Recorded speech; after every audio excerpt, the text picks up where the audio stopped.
Welcome to Inspire Me with Jay. This is a podcast to inspire, uplift, show forth the love of God, and help usher in the spiritual awakening. Welcome to Inspire Me with Jay. I'm your host, Jay Spillers, author and teacher, and I have a guest today, Joel Hunt. Joel, how are you? I'm doing great. I would have been here sooner, but the traffic wasn't playing along today. So apologize for the little bit of tardiness. Oh, that's okay. So you have a special story to tell, being like coming from a wounded vet perspective and your spiritual journey. What exactly happened to You you? know, I tell you, for many years I recited what I thought happened, and until like recently, now I know kind of what happened. But the first time that I got hit, it was in 2004, and then just by doing multiple deployments, I think it was just one IED after another, just it brought a toll on me like it does so many veterans, and like I think that technology now is a lot different compared to when I first got injured. So recently I just started doing like the 40 hyperbaric chamber sessions, and I'm sleeping a lot better. My comprehension's getting a little bit better. Unfortunately, I think I'm gonna have to take like a couple months off, and then I got to go back and what they call it dives. They call it dives. I call it sessions. But what it is, it's a big, huge canister that you get in, and they roll you in, kind of like you feel like you're in a morgue, and they roll you in, and then they suck up all this air, and then after 20 or 30 minutes, after it fills up with oxygen, they give you a mask. They tell you to put, hey, for 5 minutes you need to put this oxygen mask on, and that's what you do. And then about 30 minutes after that, you do some more, and then altogether it's about an hour or so.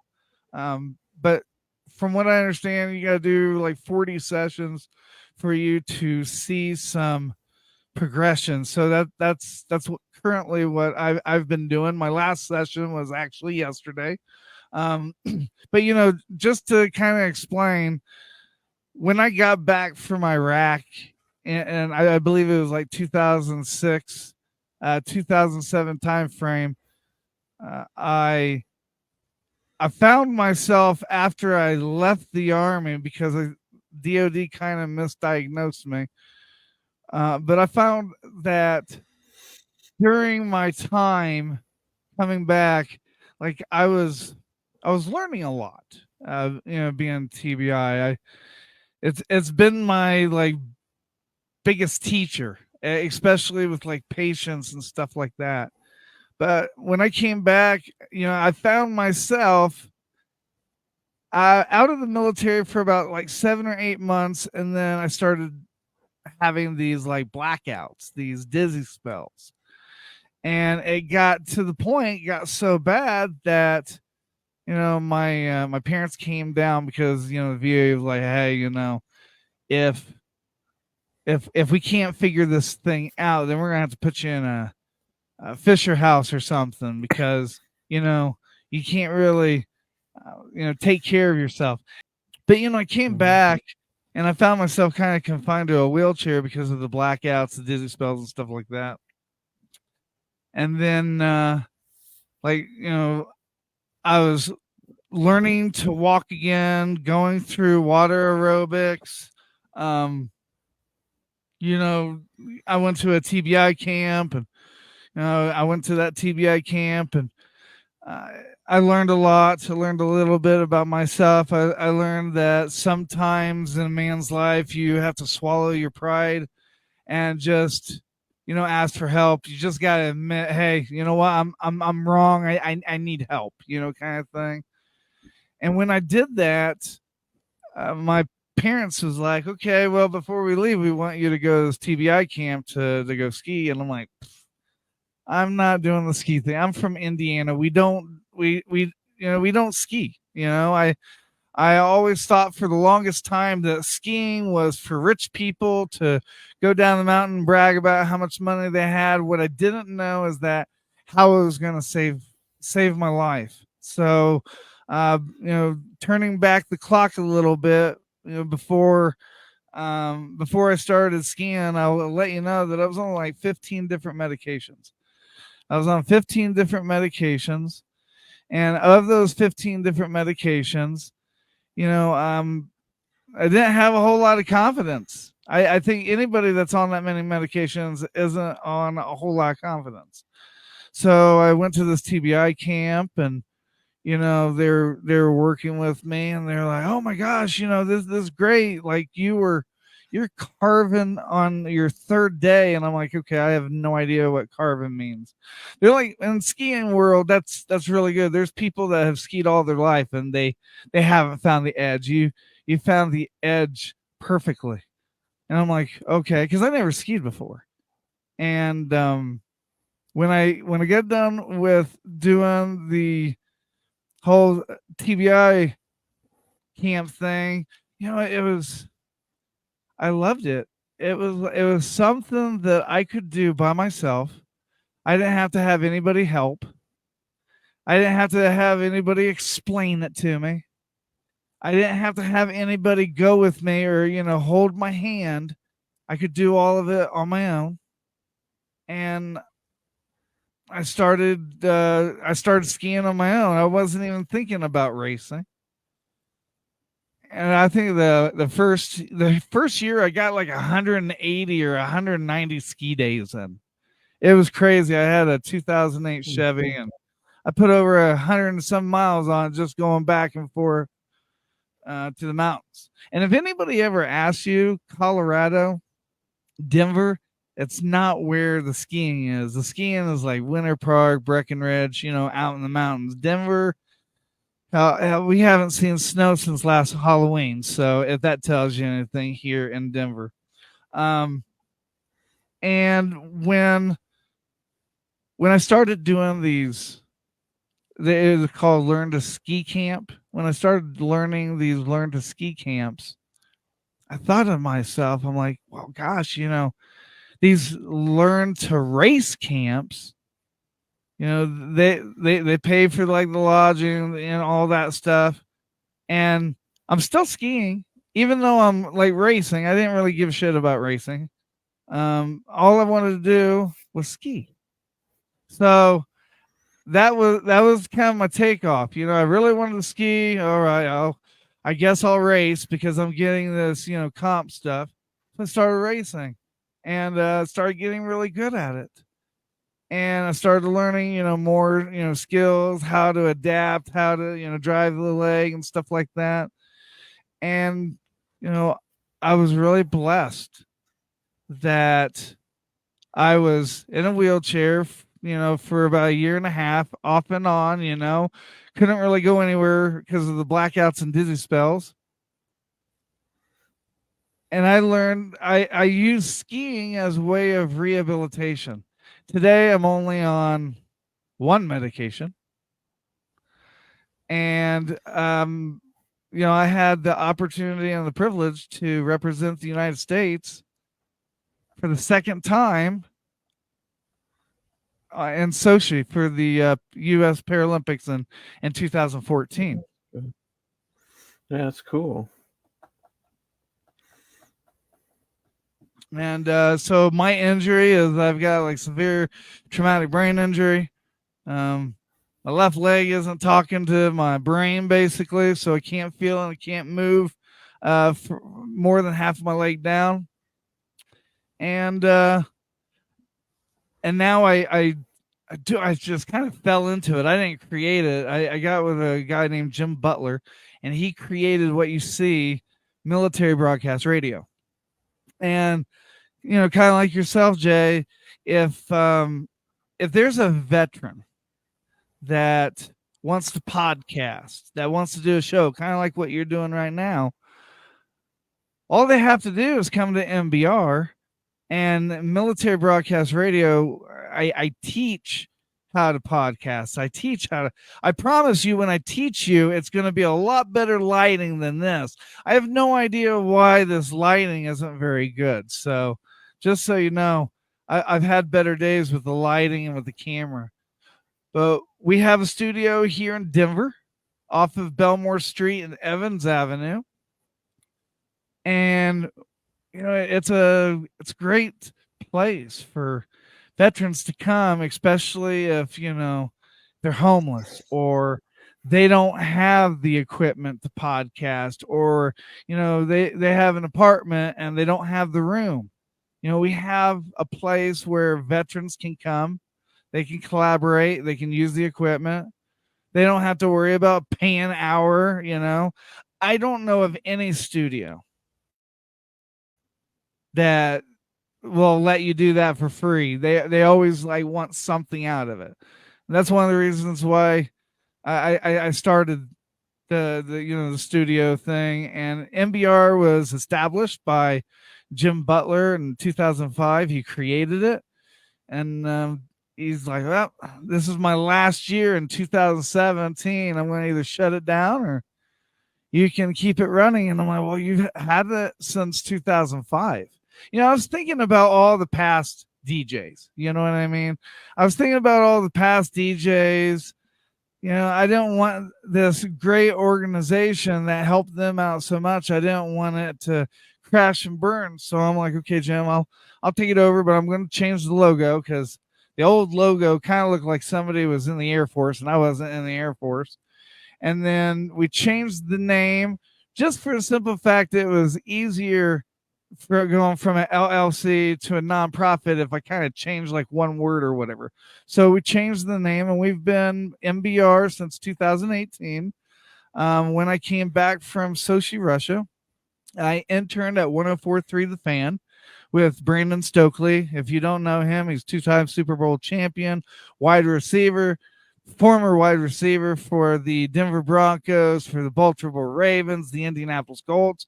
I could go on, but I went to him after my internship was done, and I remember, because the how we started it was we was taking 11 to 12 veterans every August to the Denver Broncos training camp, so that those veterans could meet these players that they high hopes for.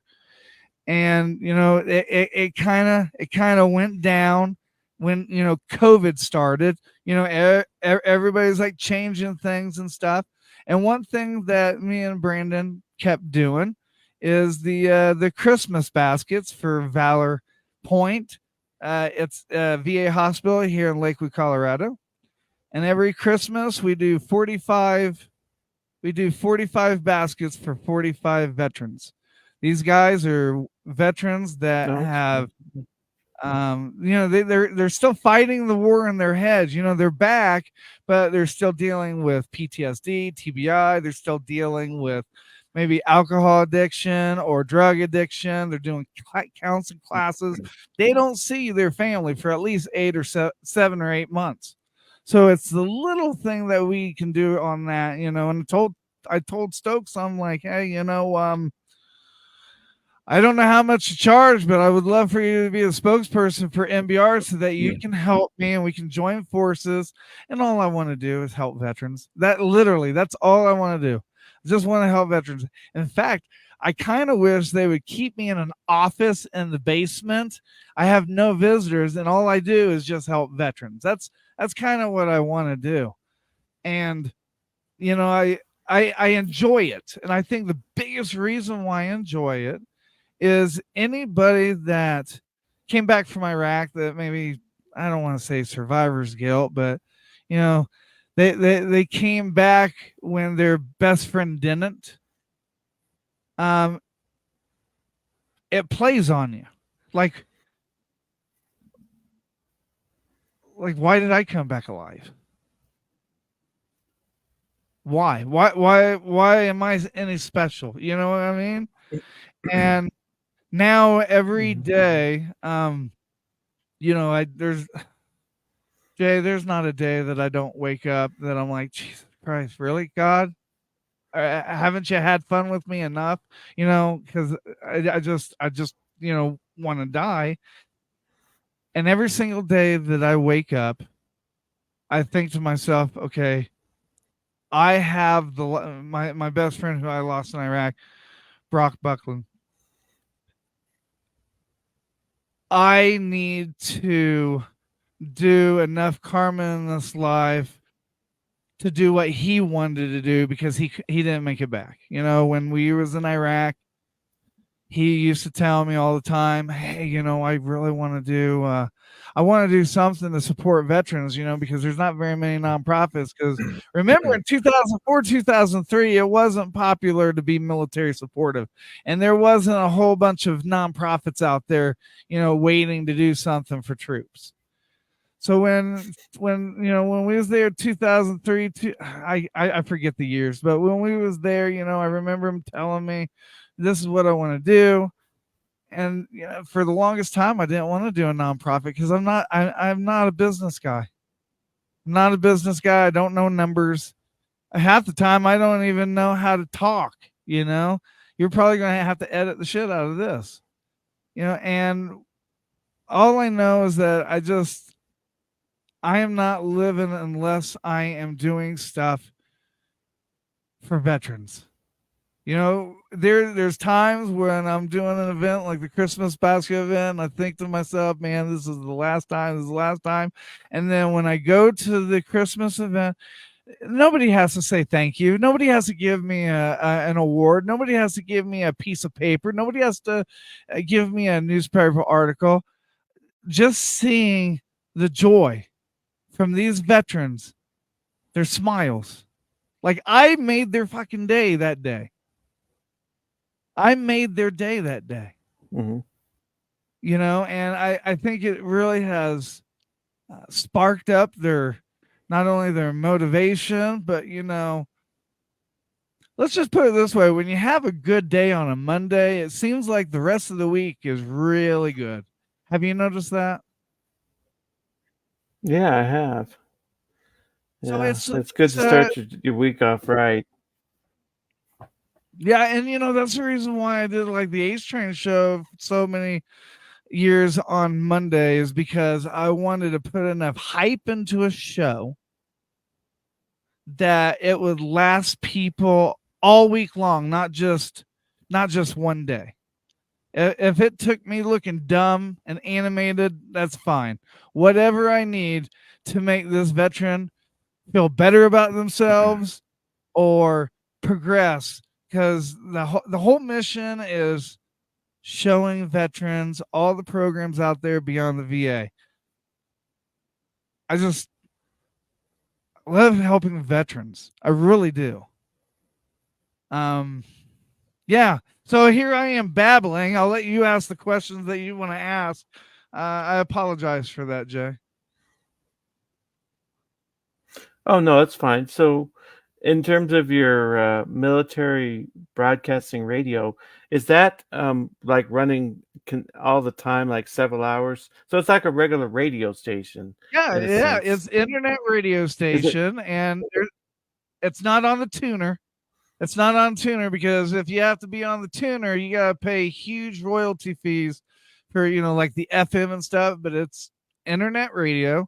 There's a lot of radio stations out there, internet radio wise, but MBR, I like to boast that we are the station that kind of teaches veterans to do the stuff on their own, to branch out, to get on other shows, kind of like at college. I graduated from Colorado Media School in 2016. And when I graduated in Colorado Media School, it was like 2019 grand. And, I have a couple of vet friends of mine that, he came up to me and he was like, I'm trying to see if the school is good. And I looked at him and I'm like, are you a veteran? He's like, yep. I'm like, okay, are you using the post 9/11 or the GI Bill? He's like, oh, he's like the GI Bill. I'm like, okay, all right. Well, in that case, you can get the same education off of YouTube. But if you're using your post 9 GI Bill, I would say go for it, because not only will they pay for the schooling, but they'll give you like a really nice stipend. At least that's how it was when I was there. I mean, that was back then when the dinosaurs were roaming. It was like 2014, 2015 time frame. A lot of things have changed. Inflation's changed, all that stuff. So when he told me what he kind of wanted to do, I'm like, yeah, man, I can teach you. And then it just dawned on me, there's a lot of veterans that just want to conduct a radio show, because I don't know why, but it is so rehabilitational. It really is. And the more you spend on the mic, the more you get better, Jay. Have you ever wondered whether the Bible was compatible with the near-death experience? In my book, Heaven's Truth, the parallels between the Bible and the near-death experience, your faith will be strengthened while you support this channel. In Heaven's Truth, you will learn about near-death experiences and other similar experiences in the Bible. Support for the Bible contained in NDEs, a central theme that runs through both the Bible and NDEs. How the NDE brings the Bible to life for these modern times. Evidence for both the Bible and the NDE, and much more. Great book. Spillers does an excellent job weaving the relationship between NDEs and the scriptures. 5 stars on Amazon, available on Amazon. Well, do some of them do like talk shows where they interview, or some of them have like just one-on-one where they're just themselves talking? And do they do music? Yeah. Or So, what do they like to do?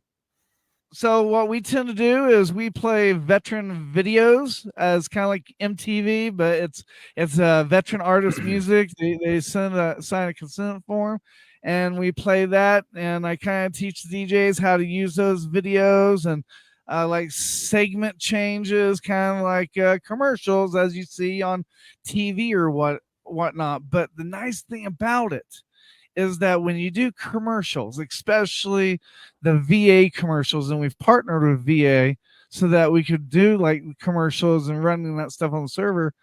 A lot of people don't think about this, but people who are deaf, they rely on that closed caption on the video. So it's not so much as we want our face in the spotlight. I'm looking for what platform, what way do I use to reach everybody, not just some people. I'm trying to reach everybody, because I believe, until somebody proves me wrong, I believe that a veteran with a mic can really fix the suicides. Because usually when the suicides happen, it's because you're in that zone and you feel like you're lost. You feel like nobody likes you. You feel like you're worthless. You feel like you're a leech on society. And when you get on that mic and you start talking to people, you have a purpose. You have a purpose, and you're doing something not for yourself, but for the better good. And, not only is it rehabilitational, but it also helps. And you strike up some great conversations. I mean, Jay, me and you just met, and hey, we're friends now. Mm-hmm. So is like most of the programming pre-recorded, or is it live? Most of MBR's shows and stuff, it's live. We have a couple that are recorded. Oscar Mike Radio, he's recorded. We have the War Dog Trail, he's recorded. And we there's a couple of shows, but usually they're live. We have Turnbuckles and Stogies, which they are usually live, but they recorded. And each show has a veteran. That's kind of the only like stipulation. Like, I don't care if there's 3 or 4 people in the show, but at least one of the people that in the show, the co-host or the host, they kind of need to be military or first responder, you know? And Mm-hmm. so far, that's went pretty good. We have 17 virtual shows, and we have 2 in studio shows, one on Monday evenings and one on Friday mornings. And the reason why we do that is because there's some veterans that can't make the afternoons, and there's some veterans that can't make the mornings. So they just kind of have to pick the time and date, and flex their schedule accordingly. But every veteran and every first responder is more than welcome to come and utilize the facilities in Denver. They just have to reach out and say, "Hey, I want to do that." Okay, not a problem. Because that's our mission. Our mission is giving veterans a voice. So either we provide them with gear, or we provide them a place for them to let their voices be heard. Mm-hmm. So, like for you personally, have you had a spiritual journey with God or anything? Oh yes, recently when I found out like the trauma and stuff when I had in the military and things are coming back, I tried to take my life. I sat there and I googled on the phone how many Percocets or whatever it took to take my life, and you know take the 10, and I'm like thinking to myself, okay, I'm done, and then I wake up and there's like a pool of water all around my head. And I didn't really say anything to anybody because I was kind of embarrassed, you know? Oh, look, this guy, he's so good that he even tries to commit suicide, and he fails at that, It's like, wow, can I not succeed at anything here? And when I took those pills and I woke up, I'm honestly, my first thought was, damn, I wasted 10 pills, But from that turning point and remembering everything, I stopped taking the Percocet for power, or for pain and stuff. I've been seeking treatment with chamber, and trying to walk as much as I can, and doing like puzzle games and stuff like that. And I don't know how beneficial it will be, Jay, because my traumatic brain injury happened a long time ago, and I'm just now starting now because of the new technology, and because I know which direction to go. I'm just now kind of starting the healing process. Mm-hmm. Is Not that chamber essentially like you're just an oxygen chamber? Yeah, that's all it is. It's a hydrobarics chamber. Mm-hmm. But do you usually walk out of it feeling like pretty jazzed? No, I would say that when I first walk out of it, it's kind of like if you've been sitting down for a long time, or you've been laying down for a long time, and then you get up real fast. You know how you kind of get that like oozy feeling, like that vertigo or stuff. You kind of get that after you get out of the chamber, Mm-hmm. but it I don't know if it resolves, or if you just kind of acquire and just kind of get used to it. Mm-hmm. Well, have you ever tried anything like meditation? I have, I try to do my Bible verses, scriptures, um, every single day. I'm not very good at it. I used to do the devotional prayer, the last bread, I think it is. Gosh, it's been a long time. Um, but if it wasn't if it wasn't for God giving me a second chance, I shouldn't say second, I should say giving me a third chance. If it wasn't for God giving me a third chance, um, you know, I would not see how well this nonprofit is changing veterans' lives, because we're giving them that Hmm. platform to be able to be heard. So was it like when you attempted suicide and came back? Was that sort of like when you fully committed to God and You know, I think that I've always committed myself to God. I think I had a hiccup. I think everybody in their Christian life has a hiccup. And I had a hiccup. And I think, I think God was grabbing my shoulder and saying, "Hey, look, you know what? You messed up. You tried to take your life. I brought you back because I'm not done with you yet. Let's work on you. And when we're working on you, then everything in the path, my plan is going to work out."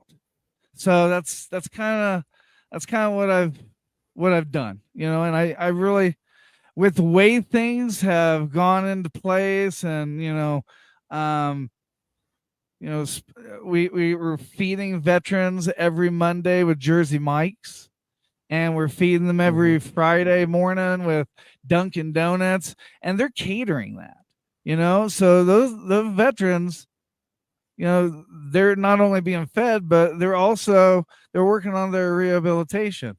And a lot of them, I mean, a lot of them are just in the spotlight. We have one DJ that he kind of moved from MBR to Colorado Springs area. He's a little bit away, but he still does some stuff with MBR.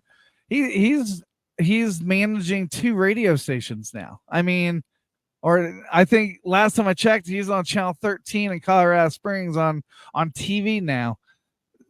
The most important thing is the Mm. veterans that are utilizing the mission stuff, like, they're doing great things to help other veterans as well. So it's almost like a chain of love. So God's mission and God's plan is in place right now. I'm just kind of watching God paint the picture, if that makes sense.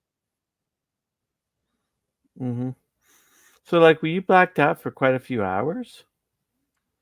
When I got my traumatic brain injury in 2004, No, I was talking about when you took all the pills.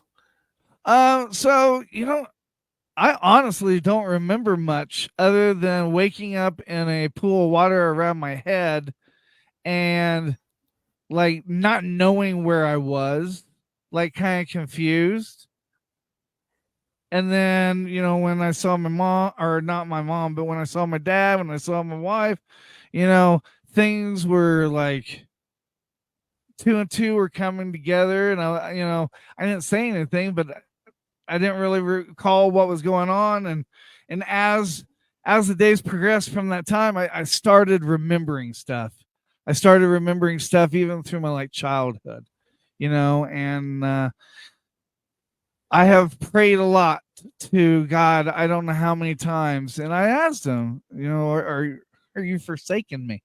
Because you know I'm going through this pain. I've done everything that I thought you wanted me to do, and I'm going through this trauma once again. And I tell you, when they Mhm. say sometimes you just have to go through the storm, because it's always better on the wake up. They're right. But I got about 10 minutes left before I let you ask you last or a couple questions. Um, I want to tell you that I have a quote that I go by. I learned it from my coach in high school, and it's really helped me throughout my life. And that quote is, "Tough times don't last, tough people do." And I really think that Yeah, that's I right. really think that helps me, and I think that will help a lot of people, because I mean, Jay, how long have you been doing your podcast show? Because I know that when I started doing my podcast show, if things didn't go right, or if things screwed up, or things messed up, like I was depressed afterwards badly. Yeah, I've been doing it for about a couple years. Like sometimes you have people that just flake out and they don't show up, or you know, things like that. That They kind don't of take you depresses serious you. because you're not like Ellen or Oprah. Trust me, I know exactly what you mean. I've been there, done that. Hmm. So, like, were you raised in a Christian home, or I was, I did that was, come I was. later? No, no, I was raised in a Christian home. Like I said, I was I was on fire for Christ when I was in the youth. I went on a mission trip to India with Ron Luce, Choir of the Fire. If you ever heard of them, um, I was a huge fan of the Newsboys with Not Ashamed came out, if you remember them, or DC Talk, Jesus Hmm. Freak. I knew the difference between secular and non-secular music. Like I was a Bible thumper. I was literally a Bible thumper, and you know that Bible thumping, it kind of changed while I was in the military. Being in the military, it kind of changed me. And I think it was because of the people that I hung around with. And, unfortunately, you don't normally hang around good people when you're young. You start hanging around good people when you get older. Hmm. So, is there like one final word you'd like to leave with the audience before we close out? Yeah, yeah. Just know that if you're going through a storm now, just wait it out. Just wait it out. Just wait it out. Keep on saying to yourself, just one more day. Just one more day. That's all you need to do. Just keep on saying it's one more day. And remember that even though you feel that everybody on the outside is silent, they're not silent. They have no clue what you're going through, and they have the same thing in their mind that you have in your mind. So what you're feeling right now is normal. You just got to make it through the day. And I tell you, I don't know how many times I've said, oh, I'm gonna end it, and I just keep on saying to myself, okay, you know what? Just one more day. Just one more day. I think I've had my suicide date before this one attempt this the second attempt happened. I think I've changed like the date like 3 or 4 times. I'm going to do this, and have a set date, and I just keep on saying to myself, just give it one more day. Just because you have the pack of cigarettes that's full on the side of you doesn't mean that you have to take the cigarette. Hmm. You can have the pack of cigarette to remind you not to have that cigarette. Whatever it takes to remind you or to motivate you to get through the next day, that's what you need to do. And if you don't know, then get with somebody and start stealing their cliff notes and try things that they've tried, like a cold bath, ice cold bath. Whew, that definitely helps too when you're full of anxiety. So, but Jay, thank you so Hmm. much for allowing me to be on your show, and I hope me and you talk again very soon, and we can collaborate and we can do some other things together. Yeah, that would be great. Thanks for coming on today. Really Yeah, appreciate that. no problem. Are you looking for a devotional that will radically transform your walk with Christ and revolutionize the world at the same time?